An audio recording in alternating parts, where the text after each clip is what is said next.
other democratic cultures. There's a fair amount of intellectual freedom in China, in that sense. A fair amount. The strict difference is the party is determined to maintain its political monopoly.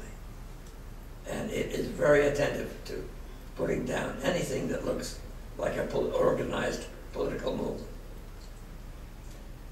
The fact that they would even repress the Falun Gong, which was not very strongly political, but they were organized, and they could turn out people for a demonstration, and that's what the Chinese Communist Party doesn't want. Anybody that can turn out a crowd. And they're going to be increasingly sensitive to that because of what they see going on in the Middle East. So I think what you have there is a very strong insistence on one party dominating the scene, not allowing any competitors in that respect. But they will allow people a certain amount of intellectual freedom and educational freedom. So you can discuss things in the classroom as long as you don't start to organize something that might develop into a organized political movement. And I think that's not likely to change very soon. I don't see anything that's going to persuade them to surrender that monopoly. Whereas everywhere else in the Far East, people have been adopting political pluralism and making it work. They're successful democracies. I think they will tend to try to help each other to maintain that. So this sort of informal understanding or alliance among the democratic countries of East Asia, that they will hang together and not allow themselves to be overpowered by China. Hi. This has been a question that has puzzled me for long. I came from a Chinese background. I actually did all my previous education in southern China, and I just came here after high school. When I came here, I was really shocked by how the ways they treat their, like how the culture here treats their original ideas differently from Chinese ones. Through like the Tom and CC, I read all those books from Plato and all those philosophers, and we did the whole like comprehensive analysis of their works.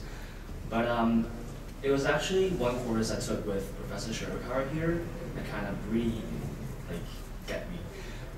Because through that course, I actually not relearned, but learned how Confucius really is. There's like a really big difference from how they approach Confucius in China and here. And I just want to ask, why do you think there is a fundamental difference between the Western and the Asian, well, like Chinese, I mean. Why is there a fundamental difference in their treatment to their like original ideologies? Like why is Confucianism, why does it not have such a big influence in the Chinese community than Plato in the West? Well, I think the answer to that is very difficult to arrive at because it depends upon whom you're talking to. What you're testifying to, I think, is the effects of the Cultural Revolution and the attempt to suppress Confucianism. So that had an effect on a whole generation who had no exposure to Confucianism, all right? But that's not true of the generation before. The Confucian influence was still fairly strong. Let me give you an example.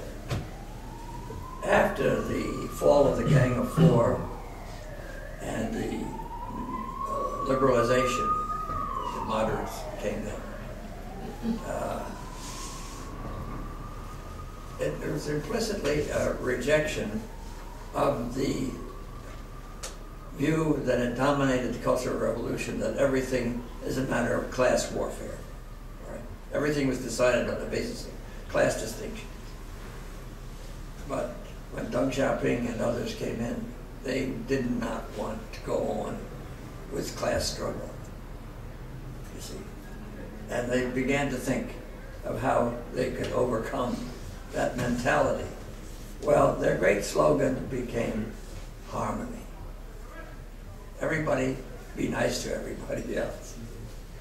And having already decided that they didn't want any more of the ruinous effects of class struggle, they began to think about what can we draw from our own tradition rather than the Marxist tradition, Marxist, Stalinist, Maoist, that will help us to promote harmony. Well, they decided that they better return to Confucius, leading members of that group who were promoting capitalism and liberalization in many forms. But they decided that better than a foreign ideology like Marxism, Leninism, Stalinism, they could go back to Confucius, and that would promote harmony. All right? Now, you know that's the theme today.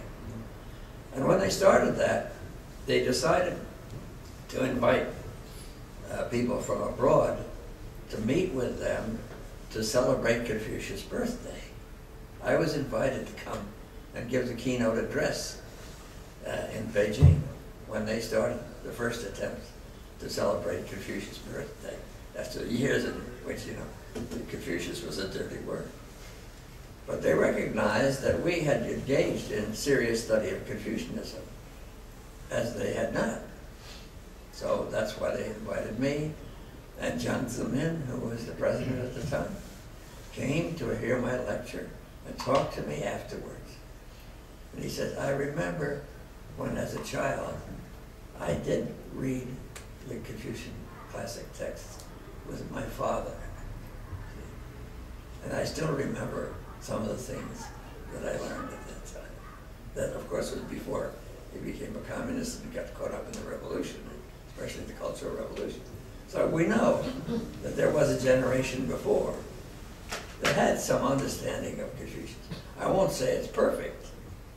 They weren't necessarily scholars. They were like Jiang Zemin, just members of a family who shared certain Confucian traditions. Now, just exactly to what extent those traditions survive today is a question if your whole educational system for a long time has been the other way around. The other problem here is that even though the regime now promotes a Confucian association, an international Confucian meeting, and so forth, I'm not sure just exactly what they think they want to get into, besides that everybody should be nice to each other. You know, they should all get along and harmonize with the government. Right? But how much further will they want to go and get into that? I think, from my point of view, the best thing that could happen is that they might adopt something like our core program, studying the classics of all the major world traditions. That would really be an enlightening experience for them, and start a process for the critical reevaluation of Confucianism. We don't know where that will lead, you see. But I think the best possibility is that we would work, all of us, towards a common core curriculum, which we shared each other's classics. Now, it stands to reason that in the West, people start with their own classics, you know?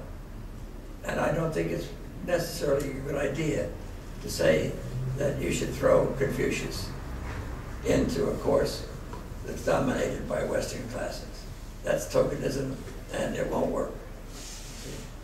So I think our progression, our succession from Western classics to Asian classics is a good one. You start with your own tradition, you try to get a hold of that first, so that you know you have your own perspective on that. And then you extend that process to the Asian classics.